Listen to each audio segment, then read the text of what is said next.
Cartooning for Peace, c'est une association qui a été créée par Kofi Annan et Plan Dessus en 2006, à la suite de l'affaire des centres presse danois sur Mahomet. Des caricatures de Mahomet. La caricature de Mahomet. Je crois que c'est le mot base de Cartooning for Peace, c'est promouvoir la tolérance. Donc là maintenant on est 250 dessinateurs plus ou moins, donc ça a beaucoup grossi.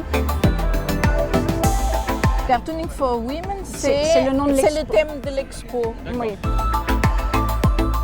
Bon, moi, comme je travaille pour en quotidien, en la télé et en mensuel,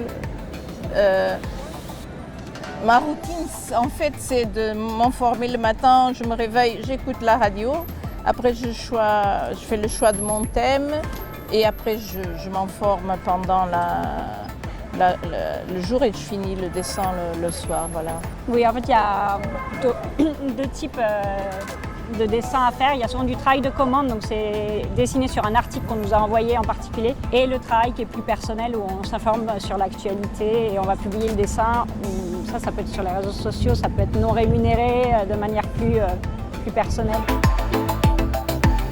Et je crois que le dessin des presses a un rôle de déranger de façon à motiver une réaction.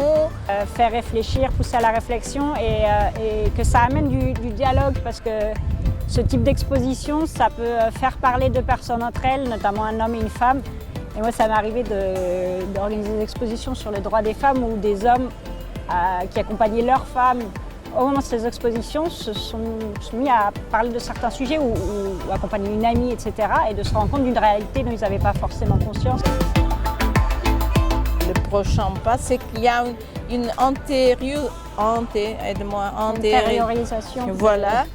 Et ça se fait comment? Avec l'éducation des jeunes gens. Je suis assez d'accord du décalage entre les femmes qui ont de plus en plus accès à certains postes et ont progressé dans la vie publique, mais dans la sphère domestique, on est encore très très loin. D'ailleurs, tous les sondages le prouvent qu'il y a encore une grande majorité, les femmes qui s'occupent de faire la cuisine, de s'occuper des enfants, à temps de travail égal entre hommes et femmes. La femme en fait plus que l'homme.